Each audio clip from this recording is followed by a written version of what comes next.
Buying your first investment property can be a super scary process, an emotional process, and one filled with a lot of bad decisions. As a real estate agent who's owned several investment properties, I've made a lot of the bad decisions that we're going to talk about in today's video personally. And so what we're going to do is we're going to walk through the process of how to analyze a rental property. We're going to talk about a property that I actually looked at myself. It was sent to me as an opportunity from a real estate agent that I'm working with in Indiana.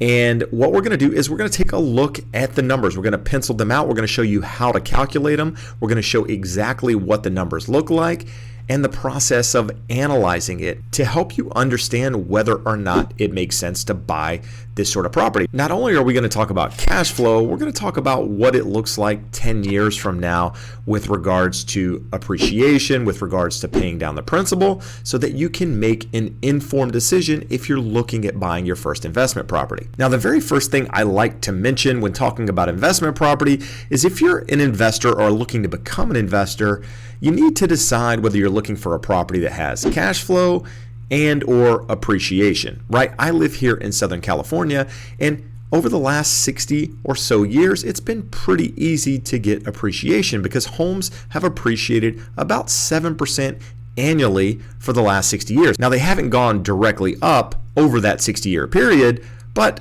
the trend continues to rise, and the average over that period of time is about 7%. Whereas there are areas of the country that don't see much appreciation at all, but those properties cash flow a lot better than here in Southern California, and they require a lot less money to put down. So I want to take some time and walk you through my strategy. I'm looking for cash flow because I can put less money down. I can leverage myself a little bit more. So for example, if I had $100,000 to invest in investment property, I could go out of state and maybe buy 2 properties that likely have some appreciation versus staying in California and buying a property that could appreciate over time, but I'm likely paying money every month in order to keep that property because the monthly rents aren't going to cover the amount of money coming in. So in turn, having negative cash flow.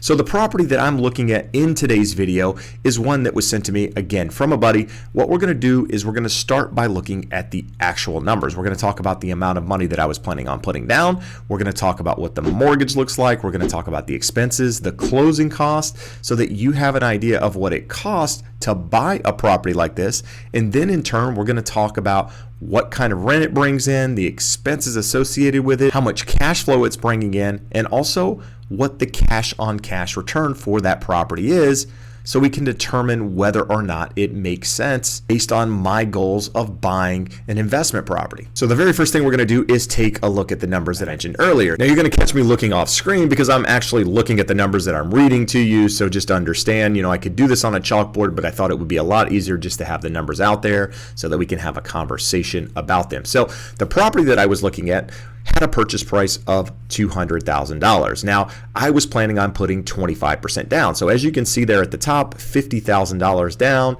is 25%, which means that I'm financing $150,000 on that mortgage. Now, I went out to a local lender there, got pre-approved. I have good credit. I have money in the bank. So I was kind of a top tier client, if you will. And the rate that I was quoted at the time, at the date you see above, was 5.75%. Now, this was a 30-year fixed. I could have likely done a shorter term loan, a 5, 7, 10-year ARM, and got a rate a little bit lower than what I'm being offered here. But a 30-year fixed rate seemed comfortable, so I went with that to start with, and we're going to analyze the numbers based on that 30-year fixed rate. So at 5.75%, that means I'm going to have a principal and interest payment of $875.36. Now, one thing you have to take in consideration is property taxes, right? Because wherever you buy a property, there are going to be property taxes associated with it. Here, they're giving me a rough estimate of $250. On top of that, I'm going to have homeowner's insurance on that property. Homeowner's insurance covers fire, covers, liability, theft, all that good stuff on the property. It's roughly about $100 per month. So all in, mortgage, taxes, insurance, I'm going to pay $1,225.36. Now, notice I didn't have any mortgage insurance because I put more than 20% down. In this case, I put 25% down. And most of the time when you're buying an investment property, you're going to have to put at least 20% down. You're going to get a little bit better deal if you put 25%. And that's the reason that I put 25%. And also, I'm trying to get it to cash flow. Now, in order to get this loan, there are some costs associated with it. The lender is going to charge an origination fee of $1,000. I have to pay an appraisal fee, credit report, flood certification, flood monitoring, wire fees, all of these fees that you see here on the left. And it came out to $5,034. So roughly about 2.5% of my purchase price were the closing costs needed on this property. So in order for me to buy this property, it's going to cost me roughly $55,034.28 because that includes my down payment and that also includes my closing costs. So that's the amount of money I'm going to need to bring in order to close on this property, putting 25% down.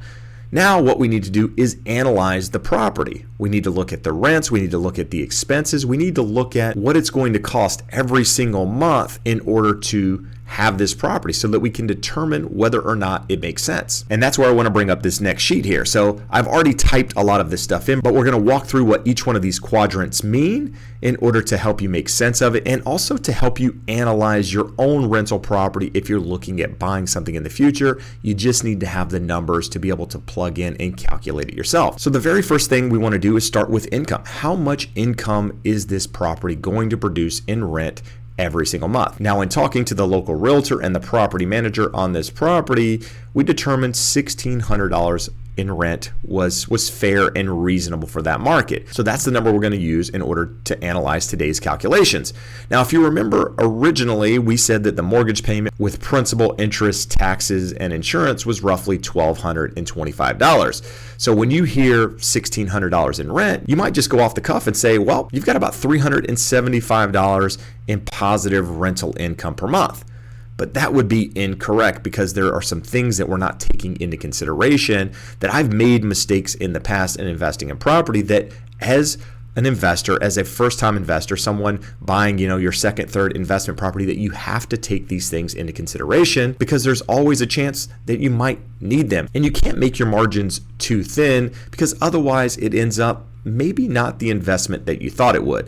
So next thing we're going to do is we're going to go below that box there and we're going to talk about expenses. So as we mentioned earlier, our principal and interest was $875. Our property taxes were $250. Homeowners insurance, roughly $100. Again, we didn't have an HOA. We don't have mortgage insurance there. And we don't have any utilities because we're passing along those to the tenant of the property. They're actually going to pay the gas, the electric, the water, the sewer, any fees associated with that property, any gardening, the tenant is going to be responsible for that. But there are some fees on top of that that you have to consider. And this is where I've made mistakes in the past. So you have to factor in a vacancy rate. Now, when talking to property managers in the area, they say, hey, look, these properties are going to rent very, very quickly. Factor in about 5% with regards to vacancy. And what this is, it's a fee that you're setting aside in the case that the property doesn't rent for a month or maybe 2 months. You have some money set aside in order to cover that.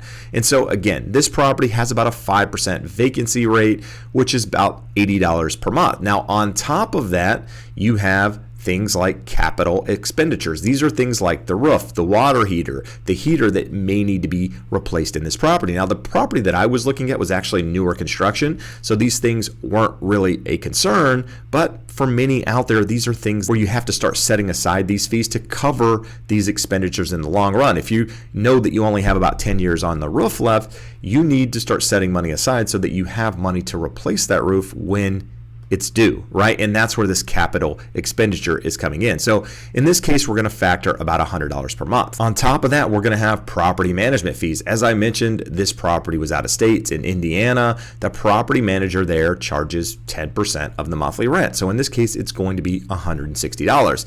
Now, I did mention a moment ago, we're buying this property, newer construction, not really a lot of repairs needed. So we're not going to factor any repairs in.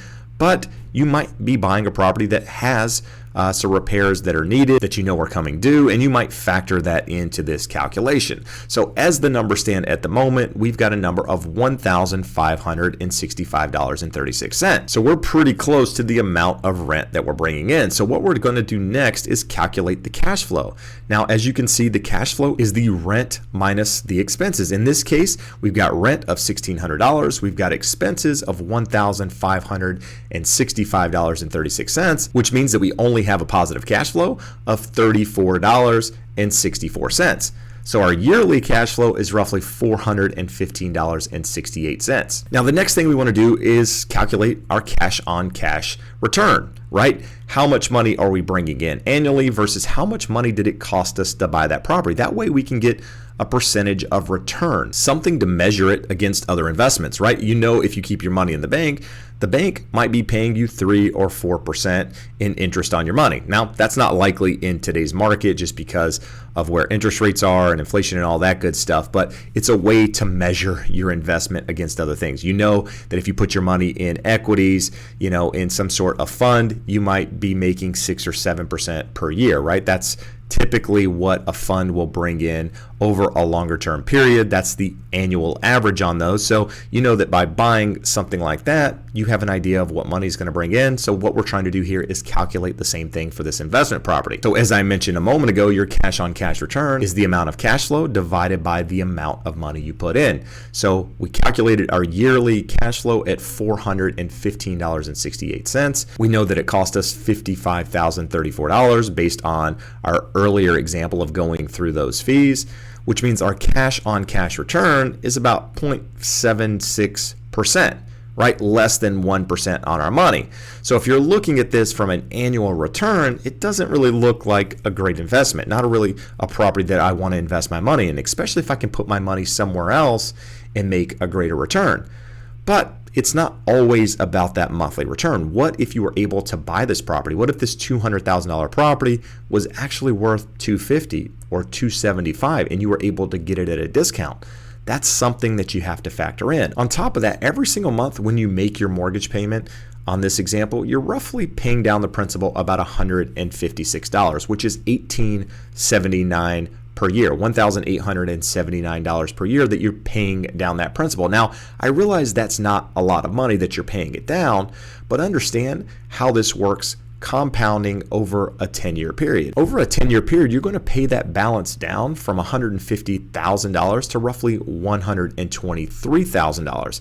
On top of that, you're likely to get somewhere around 2, maybe 3% appreciation per year over the next 10 years. Now, that might not all happen in 1 year. You might go up 5% in 1 year, go down 2% the next year, and go up 6%. You know, the average over that 10-year period is probably about 2% annually in this market, whereas California is going to produce much higher returns on appreciation, but it's going to cost you a lot more money to get in the game, if you will. So here we're calculating about a 2% annual appreciation on this property. So over a 10-year period, that $200,000 property is going to be worth roughly $243,798. So now this property has roughly $120,000 equity in it. Granted, you put $50,000 of your own money in it, so you gain $70,000 over the course of that 10-year period. On top of that, rents are likely increasing. Maybe not annually, but every couple of years, you're likely to see some increases on rent,